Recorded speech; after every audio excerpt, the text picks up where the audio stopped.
Continuamos con esta serie de lecciones que he venido presentando respecto de el Sermón del Monte. Como ustedes bien me han escuchado en mi exposición, mi entendimiento es que el Sermón del Monte es la enseñanza del Antiguo Testamento, no la enseñanza del Nuevo Testamento. Los que formaron parte de la audiencia de nuestro Señor, nos dice ahí en Mateo 5, empezando desde el mismo capítulo 4, son los judíos, son los israelitas. Y como dice ahí, viendo la multitud, subió al monte y sentándose, vinieron a él sus discípulos y abriendo su boca les enseñaba diciendo. Ya hemos visto las bienaventuranzas. Ahora comenzamos una sección del Sermón del Monte donde 6 veces el Señor Jesús hizo un contraste entre algo que habían escuchado y lo que Jesús dijo. Como se sugiere, o como lo hice yo en la introducción a nuestro estudio del Sermón del Monte, la mayoría toman estas normas como un contraste entre la ley de Moisés y la ley de Cristo. Recuerden que es lo que he venido exponiendo de lo que es el entendimiento tradicional. Muchos toman estas normas como un contraste entre la ley de Moisés y la ley de nuestro Señor Jesucristo. Pero Jesús, como hemos observado en las lecciones previas, él no hizo ningún contraste entre el nuevo pacto con el pacto mosaico. Y lo que está él en esta exposición que he compartido con ustedes y que ya nos faltan unas 2 lecciones, máximo 3 para terminarla. Él contrastó lo que los judíos habían hecho del pacto mosaico con lo que Moisés había dicho. Por eso, en cada una de estas 6 declaraciones, oísteis que fue dicho, pero yo os digo, lo que el Señor Jesús está haciendo es enseñar de nuevo exactamente lo que enseñó Moisés a la misma gente. La 4ª vez que el Señor usa la expresión, oísteis que fue dicho, pero yo os digo, fue con respecto a los juramentos. En estos versículos de Mateo 5, del 33 al 37, dijo, además, habéis oído que fue dicho a los antiguos, no perjurarás, sino cumplirás al Señor tus juramentos. Pero yo os digo, no juréis en ninguna manera, ni por el cielo porque es el trono de Dios, ni por la tierra porque es el estrado de sus pies, ni por Jerusalén porque es la ciudad del gran rey. Ni por tu cabeza jurarás, porque no puedes hacer blanco o negro un solo cabello. Pero sea vuestro hablar sí, sí, no, no, porque lo que es más de esto de mal procede. Hermanos, la palabra jurar, de lo que está hablando aquí nuestro Señor, es de este término griego, que acorde al diccionario del señor Thayer, significa jurar, afirmar, prometer con juramento, invocar a una persona o cosa como testigos. A veces escuchamos que alguien dice, no, yo no voy a jurar que eso es verdad. Yo voy a afirmar lo que es, pero yo no voy a jurar si eso es cierto o no. Yo voy a afirmar que lo es. Pero eso no es ninguna diferencia, porque aquí la definición del señor Thayer con respecto a jurar, mire que la segunda es afirmar. Antes de la ley de Moisés, nosotros encontramos que el padre de la fe, Abraham, juró. e hizo que otros hicieran lo mismo. Dice en Génesis 14, y respondió Abraham al rey de Sodoma: he alzado mi mano a Jehová Dios Altísimo, creador de los cielos y de la tierra, que desde un hilo hasta una correa de calzado, nada tomaré de todo lo que es tuyo, para que no digas, yo enriquecí a Abraham. ¿Qué es jurar, hermanos? Recuerden que el diccionario nos dice invocar a una persona o cosa como testigo. ¿Qué hizo Moisés aquí? Levantó la mano e invocó a Jehová, el Dios Altísimo. En otras palabras, juró. En Génesis 21, Abimelech le pidió a Abraham que le jurara. Mire lo que dice. Ahora pues, júrame aquí por Dios que no faltarás a mí, ni a mi hijo, ni a mi nieto, sino que conforme a la bondad que yo hice contigo, harás tú conmigo y con la tierra en donde has morado. Y respondió Abraham: yo juraré. Estamos hablando antes de la ley de Moisés, en la dispensación patriarcal.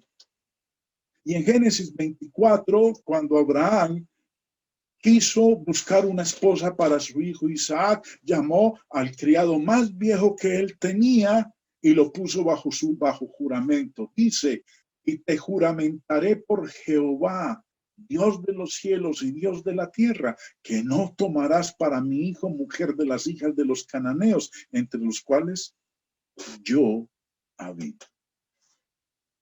¿Había juramentos antes de la ley de Moisés? Sí, aquí tenemos estos tres casos. Ahora, sorprenderá a algunos, pero Dios ordenó a los judíos bajo Moisés que hicieran juramentos o que juraran por su nombre, y se sintió honrado cuando lo hicieron.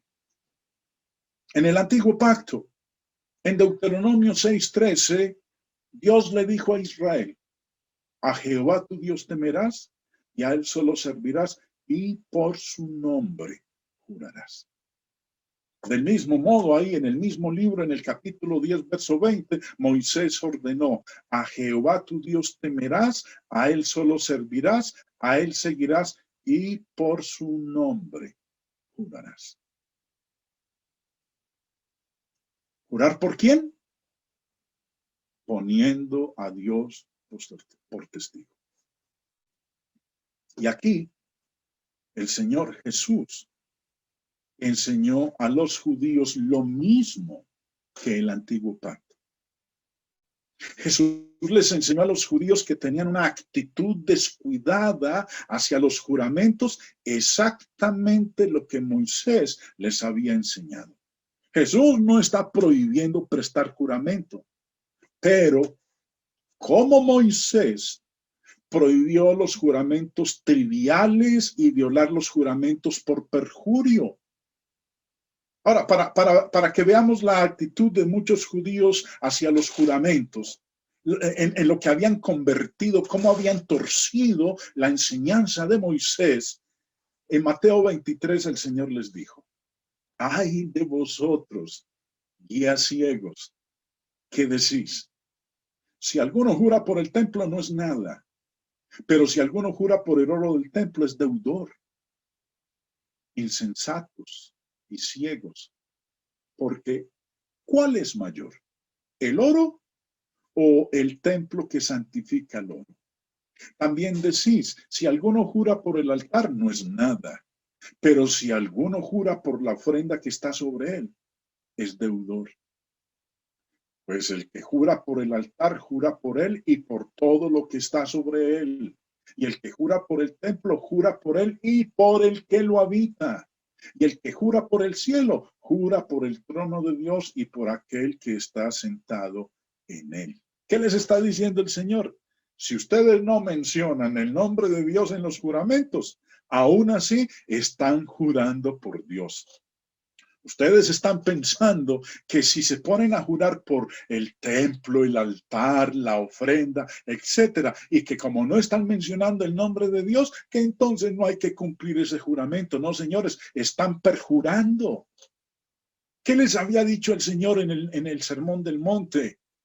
No juren por el cielo, porque es el trono de Dios. No juren por la tierra, porque es el estrado de sus pies. No juren por Jerusalén, porque es la ciudad del gran rey. Ni juren por su cabeza, porque cada vez que ustedes dicen eso, están jurando por Dios.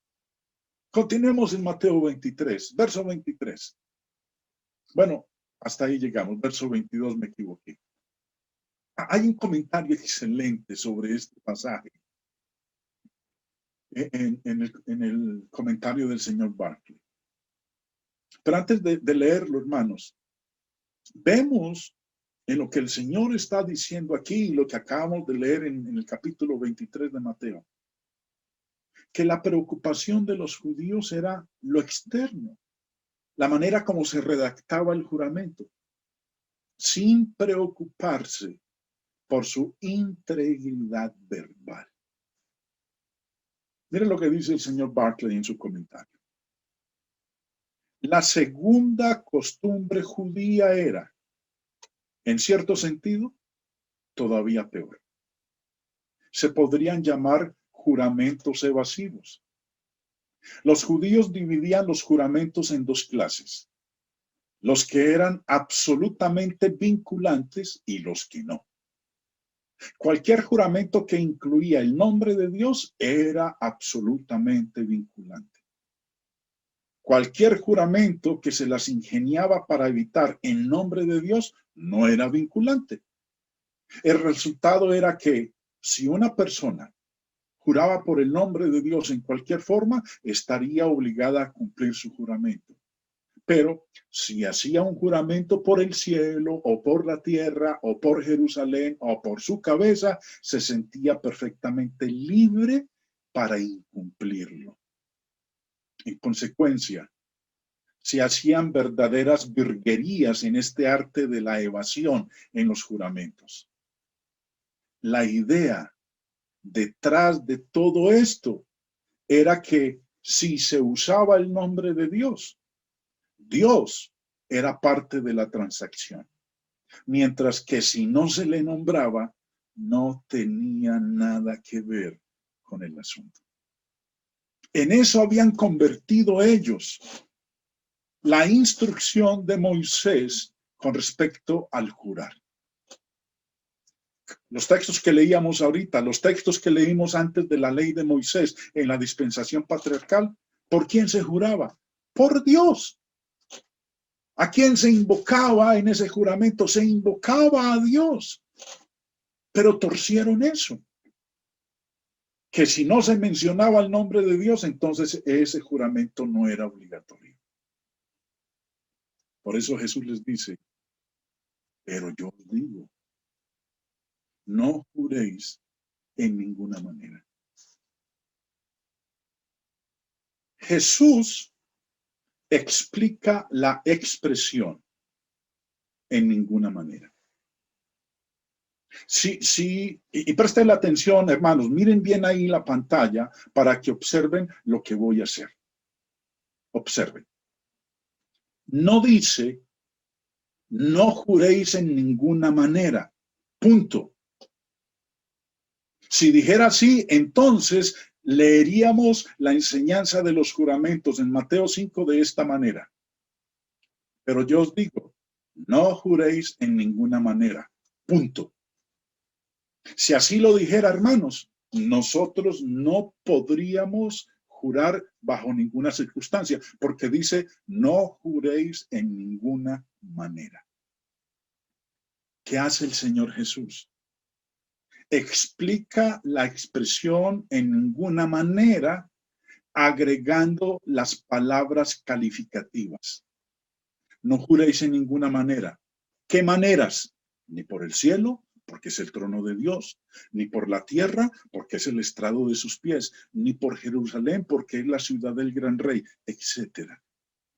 Jesús, hermanos, no está prohibiendo el juramento, que es como muchos lo han interpretado, que el Señor aquí está dando una nueva enseñanza en donde prohíbe el juramento. Jesús no está prohibiendo el juramento, está diciendo que no se debe jurar de estas maneras.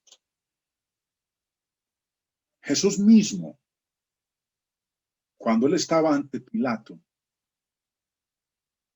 cuando estaba ante el sumo sacerdote, mire lo que ocurrió. Dice el verso 63. Mas Jesús callaba.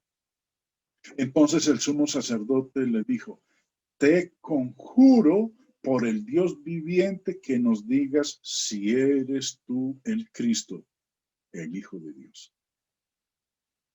¿Qué significa conjurar? La palabra conjurar viene de este término griego que, acorde al léxico del señor Thayer, significa poner bajo juramento, hacer jurar. ¿Qué hizo el sumo sacerdote con el Señor Jesucristo? Lo puso bajo juramento. ¿Lo rechazó? No lo rechazó. Él juró. Él dijo: sí, lo soy, porque lo habían puesto bajo juramento. La enseñanza del nuevo pacto. En Santiago capítulo 5, a través del apóstol Santiago, Dios mandó a los cristianos. Pero sobre todo, hermanos míos, no juréis ni por el cielo, ni por la tierra, ni por ningún otro juramento, sino que vuestro sí sea sí, vuestro no sea no, para que no caigáis en condenación. A primera vista, este pasaje parece prohibir todos los juramentos, porque dice: ni por ningún otro juramento. Entonces, a primera vista pareciera que aquí Santiago, Dios a través del apóstol Santiago, está prohibiendo todos los juramentos, pero varios hechos nos deben convencer de lo contrario. Primero, hay una palabra aquí en particular que es bastante interesante, y es la palabra otro. Ni por ningún otro juramento. En el Nuevo Testamento hay dos términos griegos que se utilizan para traducir otro. En este caso particular aquí de Santiago, la palabra que se utiliza en griego es esta: alos. El señor Vine, en su diccionario, nos dice que indica una distinción numeral de objetos de un carácter similar. Objetos de un carácter similar. En otras palabras, ¿qué está diciendo? Que cuando Santiago nos dice ni por ningún otro juramento, está diciendo ni por ningún otro juramento de carácter similar a los que ustedes vienen presentando aquí. No juren por el cielo, ni por la tierra, ni por su mamá, ni por su papá, ni por su hijo, ni por sus ancestros, ni por su esposa, nada. Nada de jurar con esas expresiones. A eso se está refiriendo. Es más, nos dice adicional el señor Vine en su diccionario, dice alos y heteros, que son las dos palabras en griego para traducir otro. Alos y heteros tienen una diferencia de significado que, a pesar de la tendencia a perderse, se debe observar en numerosos pasajes. Alos, como se ha observado, expresa una diferencia numérica y denota otro de la misma clase. Heteros expresa una diferencia cualitativa y denota otro de una clase diferente. Entonces, cuando aquí leemos nosotros en Santiago, ni por ningún otro juramento, no está prohibiendo el jurar por Dios, está prohibiendo el jurar por estas otras cosas a las cuales los judíos habían llegado para decir que al jurar por esto, el juramento no era vinculante, no era obligatorio. Ahora, vemos que sí se puede jurar por Dios, porque tenemos ejemplos en el Nuevo Testamento de los discípulos de Dios jurando. ¿Cuál es la enseñanza del nuevo pacto? Gálatas capítulo 1 nos dice que el apóstol Pablo juró: mas yo invoco a Dios por testigo sobre mi alma. ¿Qué es jurar? Ahí acabo de, ven ustedes ahí en pantalla la definición del diccionario de jurar, invocar a una persona o cosa como testigo. ¿Y qué hizo Pablo aquí? Invocó a Dios por testigo. En otras palabras, juró. O volvamos a leer de Pablo. Lo hizo de nuevo en 2 Corintios 1:23. En esto os escribo, he aquí delante de Dios que no miento. ¿Qué estaba haciendo? Jurando.